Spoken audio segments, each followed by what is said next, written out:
Carey and Thomas, I'm so pleased to be with you here today in London for your new movie, Thomas as a director, Far from the Madding Crowd. You remember what was your first idea when you decided to direct this movie? Well, first of all, you have to fall in love to some degree to be able to go through the trouble of making a movie. There's so much trouble, so many sheep and so much rain, and so you really have to love it dearly, and I did from the first sight. And the first question I had to ask myself is, what can I contribute to this? Yeah, of course. My first idea was to set out to do a Thomas Hardy film, not a Thomas Vinterberg film. And Carey, you fell in love in your character? Yeah. Yeah, immediately? Yeah? Yeah, I'd never read it before. But when I got the call about the fact that Thomas was doing it, I wanted to do it already, but then I read the book and fell in love with the story in the same way. So you read the script before and the book after? Or? I read the book and then I read the script. Okay. But quite quickly. And she brought the book every day. Yeah, well, we kind of worked with both of them together. We were always kind of referencing the book. You are amazing, really, in this movie and in character. How you try to work with Thomas? How you try to work every day? It was a real challenge for you, I mean, making this movie and create this character? Yeah, but it was a kind of great challenge. I mean, we had a lot of time together before we started, because we both signed on like a year almost before. Well, I mean, you longer, but then I was about 10 months before we started filming. So we were always kind of in communication. Then the summer before, the couple of months before when they were casting, we were having meetings all the time. So we spent a lot of time together. Then we had rehearsals.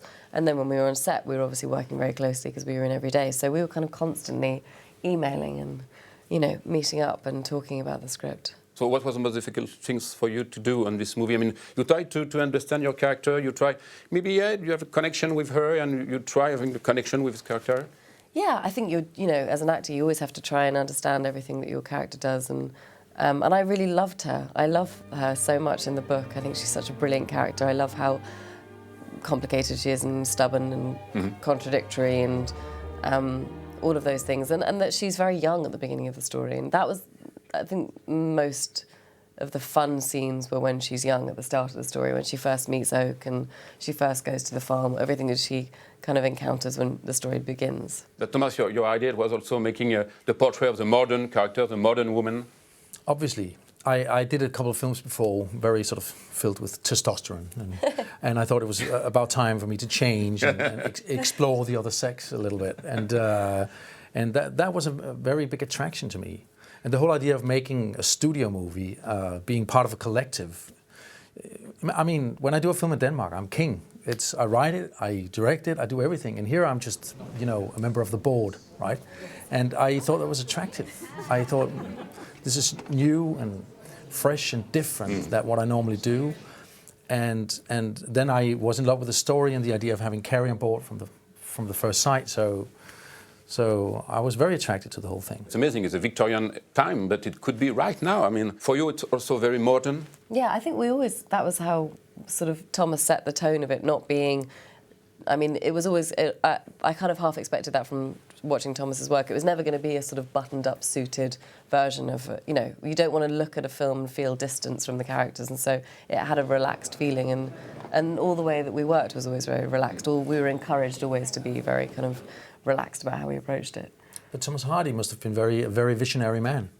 This is 140 years ago, and so either he was very visionary or life haven't changed much for a woman. But it is amazing how he was able to delve into the mind of a woman so well, because there are these amazing passages in the book where he goes into her head for long sort of pages and pages, and it's really accurate and honest the way that he writes. It's also a great story about your character, the three men.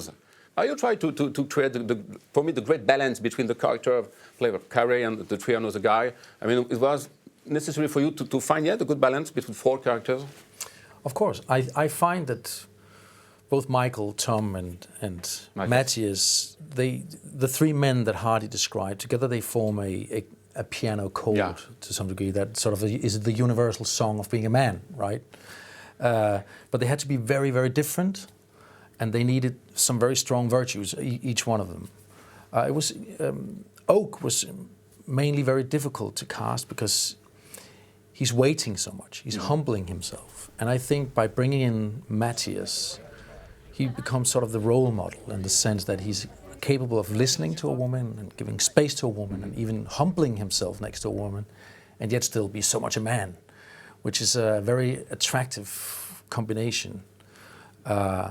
Michael and Tom are just two brilliant, fantastic, well-trained, incredibly intelligent actors.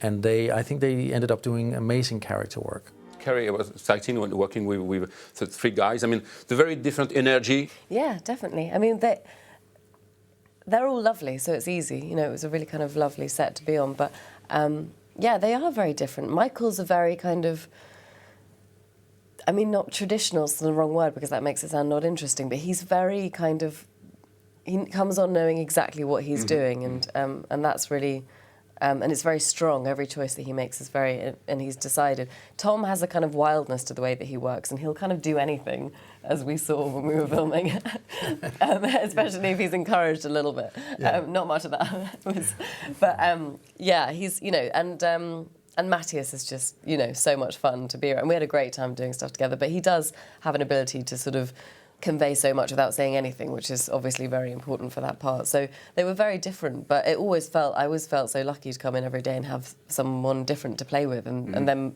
to have such different styles. For a very strong character, and you have also the landscape. It was necessary for you to do this movie here in England, in the Dorset, because you need the landscape, yeah, like this. Reading the script and the book in particular, I was humbled by his descriptions of landscapes. They're so rich and they so sort of partake in the description of the characters as well. And both Charlotte, the brilliant DOP of the film, and myself was very inspired by that. And we decided immediately we have to go there. It's just around the corner. There is the hardy landscape. Let's go there, let's breathe the air, let's hear the grass grow, and let's be part of that. And so we did. He helps you to create the character, I mean, being in the landscape with, like said Thomas. You know, it's another great attraction to the novel and to the story is that so much of it's outside. That just doesn't, I think most of my sort of negative connotations with period dramas or costume dramas are that people sort of stand inside in dark rooms and libraries, you know, and talk in low voices. And this film sort of, and this story is the opposite of that. It's outside, and we spent the first month every single day outside. And it's stunningly beautiful, which was great. Lovely. Any complaint? Any complaint? On horsebacks and everything. Yeah. It was But it was fun. It was fun, a lot of trouble, a lot of fun. Yeah. I mean, much more trouble for you than it was for me because you had to handle. But I have to say I enjoyed it. And I enjoyed the natural light of that area. It was amazing. And yeah. And she was a real trooper. She really? Jumped like a warrior? Very much. It was every day, many, many hours, hard work.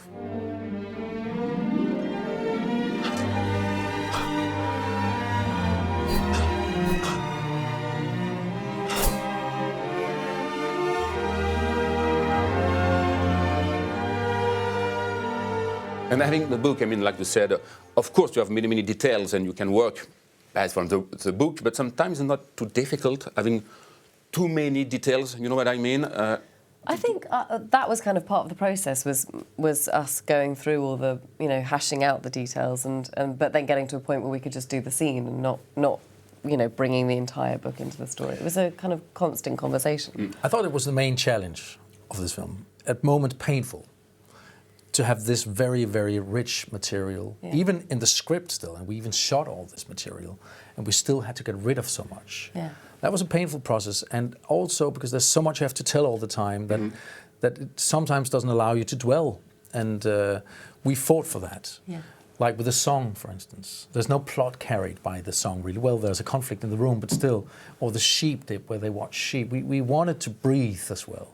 And that's difficult when there's so many characters and so much to tell. And I guess that's the case with all adaptations. It is a huge challenge. You create your own music, your own rhythm during the shooting for yourself? I mean, I think, you know, when you are comfortable with the actors that you're working with and the director you're working with and you're having a good time, you start feeling completely comfortable. And I think this, whatever, I don't sort of consider really what's kind of going on. I try and sort of listen to the other person and, do, you know, and so I felt incredibly relaxed on set all the time. I felt excited about every scene we were doing, but I also just felt confident. I knew that Thomas is very straightforward in the way that he deals with things, and so I knew that if he didn't like something, he would tell me, and you know, and I would tell him as well. Exactly. You know, we were very straight with each other, and I love that because it means that at the end of the day, you have a trust where I could turn to Thomas and say, "Have we got the scene?" And if he said yes, then I felt fine. I could go home at the end of the day and be satisfied.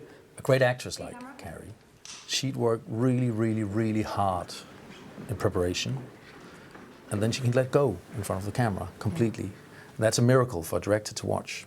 It's wonderful. Well, we were lucky to have so much time together before, because that doesn't happen. You can have a discussion during the shooting because she has an idea and you can change and you can, yeah. When you're so thoroughly prepared and you have an actress this devoted to the process, then you can find those irrational moments because there's faith and there's comfort. You have also another reference, I say that because you remind me Tess, Roman Polanski movie, of course, Barry Lyndon, also Stanley Kubrick movie, or maybe the Ridley Scott Realist. So do you have also any reference when you decide to do a movie like this and you try to forget all the movie? Well, I love those movies. And I love 1900 by Bertolucci, all happening on a farm in a very sort of beautiful, realist, but still painting kind of way. We watched some Terrence Malick movies, Gone with the Wind many times. The films that you just mentioned. There was one film I did not want to see, which was a Schlesinger movie made here some years ago. I saw the first 20 minutes of Far From the Madding Crowd, made by Schlesinger. With Julie Christie, yeah? Yes, he's one of my heroes. Nick Roque behind the camera, even more so.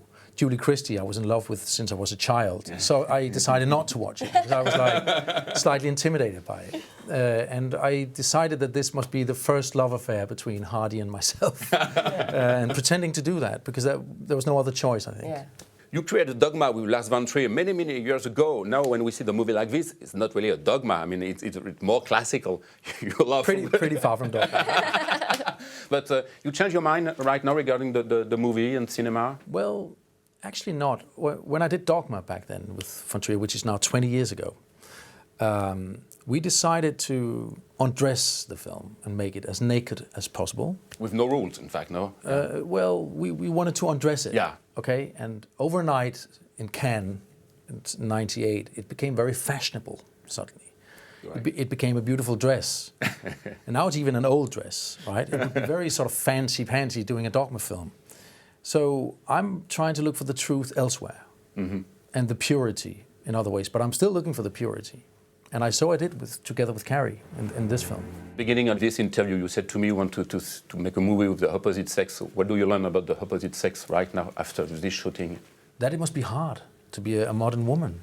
It must be hard to be able to maintain strength and independence and yet still being able to devote and be vulnerable and fragile and being a woman. And we should notice that. Like I said, maybe it's a tribute of Tom Hardy, but it's a very tribute for the woman.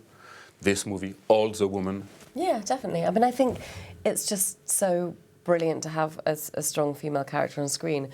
I was speaking to with Alon, our producer, and his daughter was at the premiere, and she was 12 years old, and she'd seen the film, and she just loved it. She just loved seeing a woman on screen who was real and was, growing up, and she, I think Hollywood or the film industry in general just lacks that in general, and so to have a film where a woman's been really honestly portrayed by a filmmaker and a great story's been told is just great.